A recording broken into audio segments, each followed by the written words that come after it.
vigile de la fête du Christ roi, les jeunes de Galilée se sont réunis à l'école salésienne de Jésus adolescent à Nazareth pour réfléchir sur le thème de la vocation.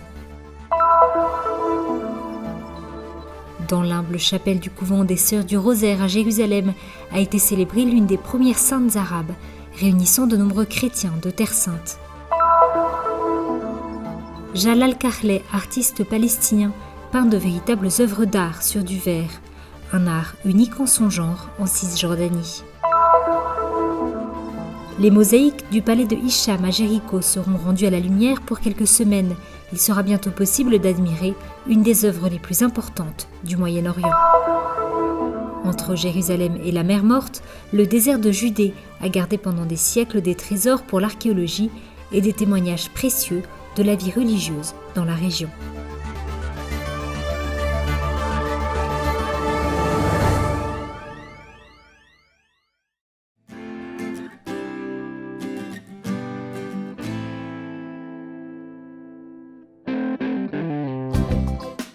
Que vais-je faire de ma vie ? Qu'est-ce que Dieu veut de moi ? Pour réfléchir à ces questions, une centaine de jeunes de Galilée se sont réunis le 19 novembre à l'école de Nazareth Jésus adolescent en la fête du Christ roi. واليوم اشتركت بهذا اللقاء عشان يعني كمان الموضوع إنه يسوع الملك وكيف إنه يسوع بكل عيد. Aujourd'hui, je suis venue à cette rencontre car c'est la fête du Christ roi et je crois que lors de chaque fête de l'Église, il nous donne des grâces spéciales. Je suis venue parce que je veux que Jésus soit le roi de ma vie. Je réfléchis aussi à la question de l'appel, à la façon dont nous les jeunes, nous avons à découvrir notre vocation dans l'Église. فكمان إنه بحب كل الوقت أشارك بهيك برامج عشان كمان هذا الإشي بخليني أسمع صوت يسوع لحياتي. Cette troisième édition du Festival annuel de la jeunesse, organisé par le Vicariat latin de Nazareth, a été consacrée au thème de la vocation. الشباب والصبايا بحاجة إنه يتعرفوا على يسوع ويحطوا هدف لحياتهم. Les jeunes ont besoin de connaître Jésus et d'avoir un but dans la vie pour leur avenir. La vocation est d'écouter la voix de Dieu et de marcher main dans la main avec lui pour atteindre le but qu'il a en tête pour chaque jeune. Nous avons choisi ce thème pour les aider à discerner la voix de Dieu et comprendre comment avancer dans leur vie. اخترنا هذا الموضوع عشان الشباب والصبايا يعرفوا كيف يقدروا يميزوا صوت الله لوين بده يوجههم في مسيرة حياتهم. Le programme de la journée comprenait un moment de catéchèse et de réflexion, suivi de plusieurs ateliers artistiques où les jeunes ont pu faire part de leurs expériences et de leurs idées.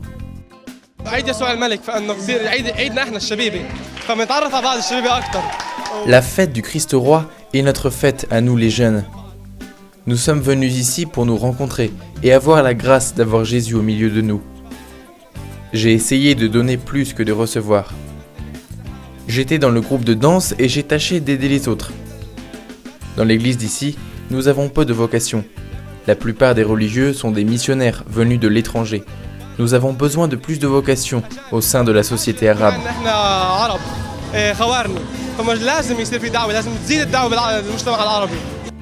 Au milieu de la journée, point culminant du dialogue entre Jésus et les jeunes, une messe joyeuse et animée a été célébrée, présidée par son Excellence Monseigneur Boulos Marcuzzo, vicaire du patriarcat latin en Israël. Tout dans la vie a un fondement. Afin que je puisse grandir, afin que je devienne quelqu'un, que je continue à croire, j'ai besoin d'un fondement et pour moi, c'est le Christ. Je pense que je dois suivre ses traces, venir à l'église, écouter ce que dit le prêtre, ses conseils, ses idées sur la jeunesse, ses suggestions sur la façon dont nous devrions nous comporter. J'aime écouter ce type de discours.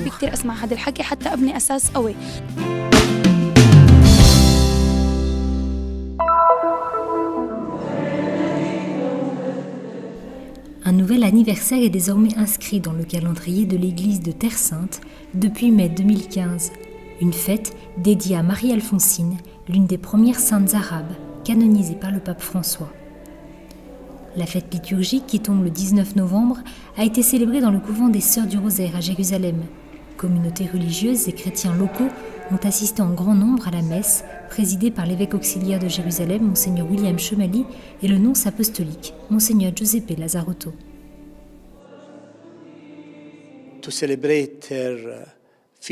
Célébrer cette fête chaque année à Jérusalem est une source de joie et d'espérance. Une joie parce que cette sainte est des nôtres et qu'elle a dépassé nos frontières.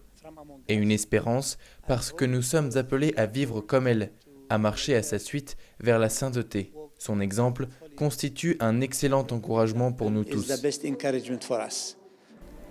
Parmi les fidèles de Jérusalem, cette femme arabe suscite une reconnaissance particulière. En 2003, la famille de Nathalie a vécu le miracle qui a contribué au processus de béatification d'Alfonsine. Ma mère a vécu la visite de deux sœurs du Rosaire qui lui ont donné un livre sur la vie de Marie-Alfonsine. Elle lisait le livre tandis que la même semaine, elle ressentit comme un mauvais présage. Elle pria donc Mère Marie-Alfonsine, lui demandant de protéger ses enfants. Le soir même, il y avait une fête d'anniversaire dans le jardin du voisin. Tout à coup, lors de la soirée, le sol s'ouvrit en un large trou et tout le monde, y compris Nathalie, tomba dans une fosse de 4 mètres de profondeur, sans que personne ne soit blessé. Lorsque nous sommes rentrés à la maison et que le médecin venu nous rendre visite nous a confirmé que tout allait bien, ma mère a dit « Ce matin, je priais Marie-Alfonsine et je pense que ce qui vient de se passer est un miracle. » Marie-Alfonsine est née à Jérusalem au milieu du XIXe siècle et est entrée à l'âge de 17 ans dans une congrégation religieuse. Quelques années plus tard, elle reçoit des apparitions de la Vierge Marie qui lui demande de fonder un nouvel ordre pour prendre soin des femmes arabes. Les Sœurs du Rosaire continuent encore cette mission en faisant la promotion du rôle des femmes dans la société, en œuvrant dans l'éducation et dans le domaine de la santé dans plusieurs pays du Moyen-Orient. C'est notre fondatrice et nous avons attendu longtemps sa canonisation. Aujourd'hui, ce qui est important est de comprendre comment nous pouvons donner une continuité à son projet. Il y va de notre responsabilité devant Dieu, le monde et l'Église. Vivons-nous toujours selon son enseignement ? Gardons-nous en nous les principes chrétiens et religieux malgré le changement d'époque ? Oui, je peux dire que la semence est toujours la même.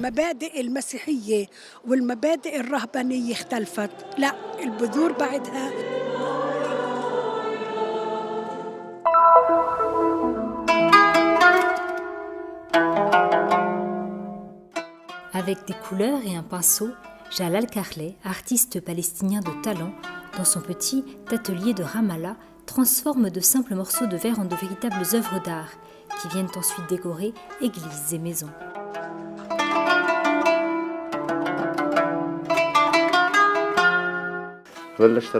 J'ai commencé à peindre des tableaux et peu à peu je me suis intéressé au verre. Mon intérêt s'est quelque peu détourné des portraits et je suis passé à la peinture sur verre. J'ai développé mon travail grâce à la recherche sur Internet pour créer de véritables œuvres avec du verre et des vitraux. Un artiste qui, en dépit de sa condition physique, a réussi néanmoins à faire fleurir son talent. De cet art typique de certains pays européens, Jalal en a fait un métier unique en Cisjordanie.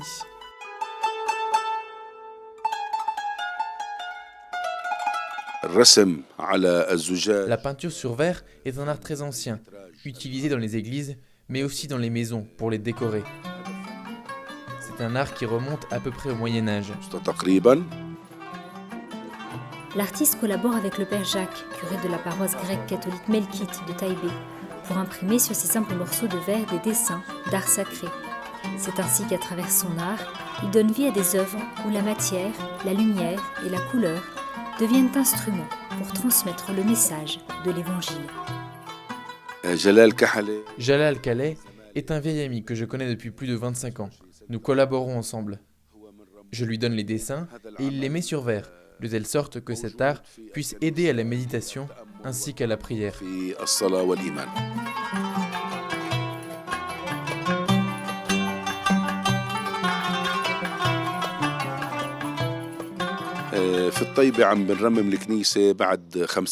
Dans Taïbé, nous sommes en train de restaurer l'église 50 ans après sa construction.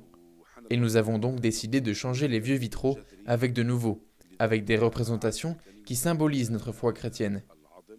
La croix, l'encre, des grappes de raisin, des épis de maïs, des calices et autres symboles chrétiens, pour contribuer à créer une atmosphère appropriée pour les croyants, afin qu'ils méditent sur le mystère du salut et sur leur propre vie chrétienne.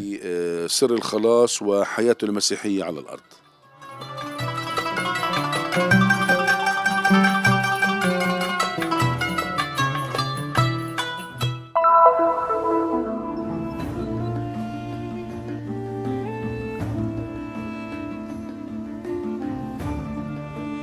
827 mètres carrés, 38 panneaux, 1300 ans d'histoire.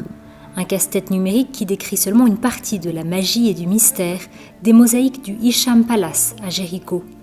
Ce dallage de mosaïques, le plus grand du Moyen-Orient mais aussi l'un des plus importants et des plus grands au monde, a été rendu à la lumière fin octobre, après être resté pendant des années recouvert par une couche protectrice de sable. Ce tapis de mosaïque est composé de 38 panneaux. Chacun d'eux représente des formes principalement géométriques et différents modèles. Nous pouvons voir au fond une figure appelée l'arbre de vie, qui se trouve au niveau du diwan, l'endroit utilisé par le calife pour recevoir ses visiteurs les plus prestigieux. Avant même que la construction soit achevée, le palais de Hicham a été en grande partie détruit par un tremblement de terre en 747. Personne n'a ensuite prêté attention à ce qui avait été laissé sous les décombres. Entre 1930 et 1935, pendant le mandat britannique, une mission dirigée par des archéologues, l'anglais Robert Hamilton et le palestinien Dimitri Baramki, a permis de dévoiler le sol en mosaïque, qui a ensuite été recouvert de terre en vue de sa conservation.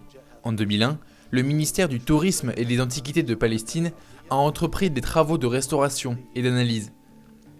En 2010, le tapis de mosaïque a été recouvert à nouveau, mais cette fois avec des matériaux isolants, jusqu'à ce que soit construit un toit pour le protéger. Le 20 octobre, les mosaïques ont été exceptionnellement découvertes, seulement pour quelques semaines. Pour permettre aux passionnés et aux visiteurs du monde entier d'admirer cet unique tapis, il faudra attendre la fin de la construction du toit, prévue pour dans 2 ans.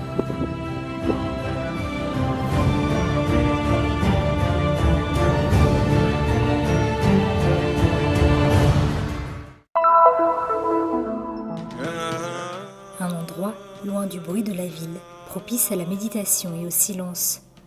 Région aride, mais abritant aussi des oasis luxuriantes, le désert de Judée conserve autant de richesses naturelles qu'historiques. Le long de la route, il est possible d'observer cet heureux mélange, un paysage désertique d'un côté et la mer morte, bleu-azur, de l'autre côté. Il s'agit là du lieu le plus bas sur la Terre, environ 400 mètres en dessous du niveau de la mer. Les hauteurs sont de formes et de couleurs à chaque fois différentes. Ces formations rocheuses ont été sculptées par le temps. En plus d'offrir un paysage d'une beauté naturelle sans égale, le site a également conservé pendant longtemps une collection de manuscrits de la Bible dont la découverte a été considérée comme l'une des plus grandes découvertes archéologiques du XXe siècle. Sur le site archéologique de Qumran, à 40 km de Jérusalem, des parchemins de tous les livres de l'Ancien Testament, excepté celui d'Esther, ont été trouvés. Ces textes, baptisés les manuscrits de la mer morte, remontent entre le IIIe siècle avant Jésus-Christ et le 1er siècle de l'ère chrétienne. La première découverte des manuscrits a été faite par hasard par un jeune bédouin en 1947. On a pour la première fois des documents anciens avant Jésus qui nous donnent l'état des croyances dans un groupe juif de l'époque, sans qu'il y ait une interpolation chrétienne plus tard. Ceci est très important. Les fouilles, dirigées par l'école biblique et archéologique française, ont duré jusqu'en 1956. Dans 11 grottes ont été découverts environ 930 fragments de manuscrits de la Bible en hébreu, araméen et grec, cachés là il y a des siècles par un groupe de juifs. Les occupants avaient entendu parler de l'arrivée des soldats romains. Ils ont mis leurs rouleaux, leur bibliothèque, qui était leur bien le plus précieux, dans des jarres et dans les grottes à côté, puis quelques-uns dans les grottes les plus proches, dans la Marne. Et ils sont partis se réfugier dans le désert et quelques-uns sont arrivés jusqu'à Masada.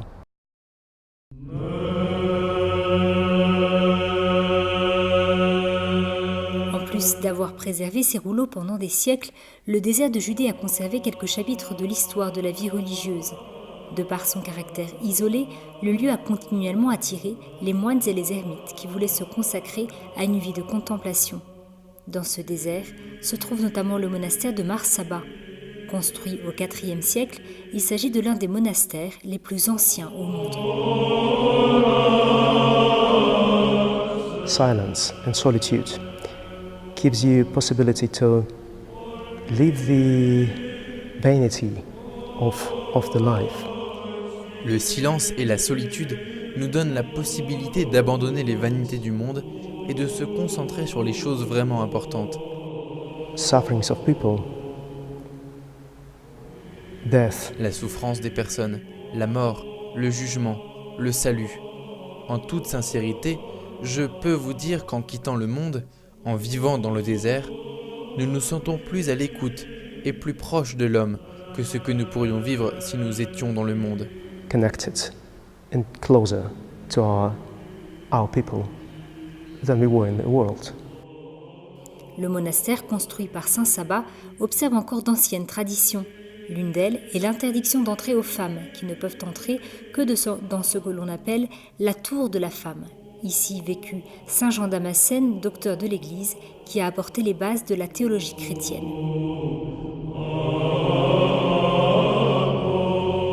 Le complexe monastique a été construit dans la vallée du Cédron, à l'ouest de Bethléem. Une partie de la grande structure a été construite sur la cime, à moitié cachée sur les pentes de la montagne.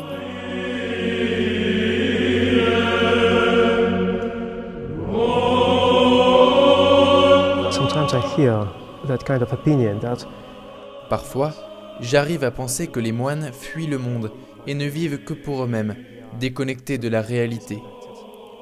En vérité, cette idée est totalement fausse. Nous quittons le monde juste physiquement, parvenant à une plus grande communion avec les hommes et avec le monde lui-même que celle à laquelle nous to be parviendrons more si nous étions dans le with monde. people and more with the world than we can be being inside. Lieu de refuge, à l'écart du monde, de contact avec Dieu.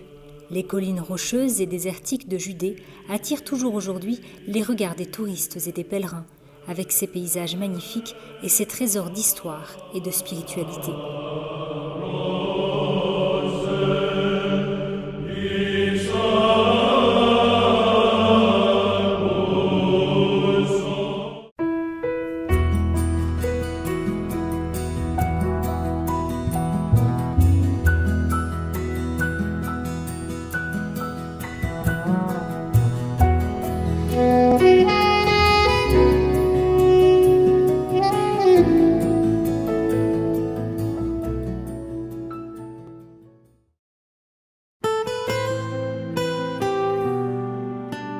La mission du Christian Media Center est d'apporter au monde le message de la Terre Sainte, la terre du 5e évangile. Diffusion, reportages, nouvelles, documentaires, actualités de l'Église et de la vie quotidienne des chrétiens de Terre Sainte. Vous pouvez nous aider dans cette mission afin que soit connu et répandu le message de la Terre Sainte. Aidez-nous. Visitez notre site web